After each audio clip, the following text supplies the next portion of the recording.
In the early 2000s, Grand Prix motorcycle racing was dominated by two names, Honda and Valentino Rossi. In a partnership that started in the year 2000 and ended in 2003, Valentino Rossi competed in 64 races on Honda machinery and won 33. That is a staggering 51% win rate, and not to forget, that includes winning races on a 500cc 2-stroke and then the 990cc 4-stroke. 4 years, 3 world championships.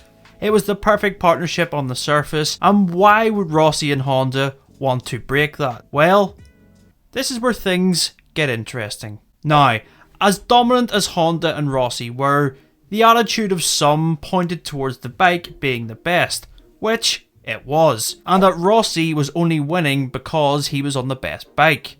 So, as you can imagine, the mentality of Honda would be that if Rossi leaves, we can just replace him like we did with Mick Doohan and just keep winning and all will be fine. Even Mick Doohan said in the recent Tales of Valentino documentary series that Honda were arrogant and overconfident with the bike they had, and they didn't respect the job that Valentino was doing for them. Sure enough, Rossi sensed this as well, as he felt he wasn't being valued as the number one rider, as he was the only one doing all of the winning. Honda felt it was all down to them and their RC 211V. So Rossi felt that a change was needed. But who would he go to? No one could compete with Honda in the early days of the 4-stroke era. Yes, Ducati made a successful arrival in 2003, but they seemed pretty happy with their riders of Loris Capirossi and Troy Bayliss.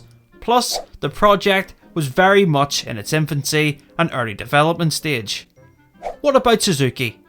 Rossi's hero growing up was Kevin Swantz, and that would be something for him to consider to try and emulate his hero. But no, Yamaha. Yes, Yamaha. They hadn't won a world title in the Premier class since 1992, and crucially, they got it wrong at the start of the 4-stroke era with their bike. Surely not. Why would Rossi even consider going there? However, there was one key link that Yamaha had up their sleeves, and that link was called Davide Brivio. Yamaha essentially said, if we want to win, we need a rider like Rossi. So Lynn Jarvis sent Davide Brivio on a mission that lasted over 8 months, all starting with a conversation that he had with Rossi in Ibiza in February 2003. Brivio chatted with Rossi and his team about the prospect of him riding an M1 Yamaha in 2004. This was just the beginning of talks, and Brivio got the sense that Rossi wasn't against the idea of a switch. However, this was informal discussions, and it was in Ibiza of all places. Rossi's best friend and assistant Uccio Salucci planted the seed in Rossi's mind in early 2003 that the idea of going to Yamaha was an important opportunity for his career. He could show it was all down to his talent and not the bike. So, with Rossi on board, he and Brivio would have secret meetings during the race weekends in the paddock throughout 2003, making sure no one from Honda or the media would see them. And the same mantra from Yamaha and Davide would be repeated over and over again. The bike was not competitive in the hands of their current riders, but with Rossi, he would win on it. It was essentially making Rossi feel like he was the difference, and the complete opposite of what Honda were saying. Yamaha grew in confidence as they persuaded Rossi that technical genius Masu Furusawa would build the bike to Rossi's strengths, and it would allow him to show his true talent. However, there was even doubts in Rossi's head. He said in the Tales of Valentino documentary series that at that point in MotoGP, if you switch from Honda to Yamaha, you are fucking crazy or you're stupid. But Brivio and Yamaha used their final trump card. They showed Rossi a short video of all the previous riders and champions that raced for them. This included Agostini, Kenny Roberts Sr., Eddie Lawson, Wayne Rainey. He could add himself to this list of legends. After seeing this video and discussions with his team, Rossi's mind was made up. He was going to sign for Yamaha in 2004. But now, the hard part, keeping it a secret and keeping it away from Honda.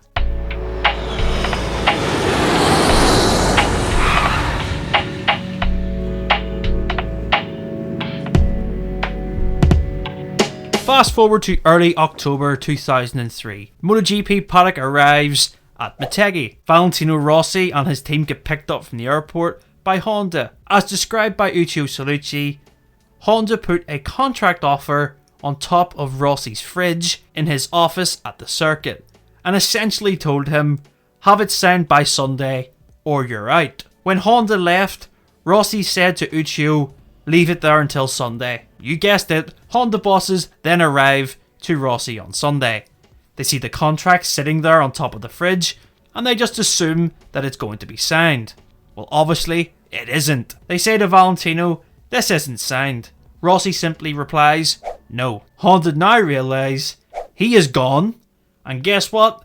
He has taken his crew chief, Jeremy Burgess, and the rest of his team with him to Yamaha. Honda, as you can imagine, weren't very happy. So, when things were formally announced after the Valencia Grand Prix that Rossi was leaving Honda to join Yamaha, Honda decided to block Rossi from testing Yamaha until his contract with Honda finished on the 1st of January 2004. For Rossi, he says this was great motivation for him, as at that moment he believes that Honda were scared and that is the reason they blocked him from testing. As Rossi tested the Yamaha for the first time in January 2004, he said everything felt easy. After 2 days of testing in Sepang, he knew he could win the World Championship. But the arrogance from Honda and their riders still remained. They believed they were just going to pick up the pieces from Rossi and dominate. Fast forward a few months, we arrive at Welkom, South Africa. The opening round of the MotoGP World Championship. Valentino Rossi is riding for Yamaha and he puts it on pole position. Part 1 of the job is done. Even those at Yamaha still don't believe that Rossi can win on their underpart machine compared to the mighty Honda. But the fairy tale story for Valentino Rossi and Yamaha is about to come true. In an epic fight with Max Biaggi on the factory Honda, Rossi used his talent and his skill to outsmart Biaggi. Most importantly, it proved to Yamaha that they made the right decision as Rossi crossed the line in first, beating Biaggi and Honda. The rider had made the difference. The iconic shots of Rossi parking up his Yamaha at the side of the circuit in the baking hot sun in Welkom, getting on his knees and kissing the front of the bike, without a doubt, that was the moment of vindication for Valentino Rossi, as he realised he made the right decision. And the rest, they say, is history. And who knows, 20 years on, Honda might be losing their number one rider all over again. But this time, it's in very different circumstances. Could history be repeating itself?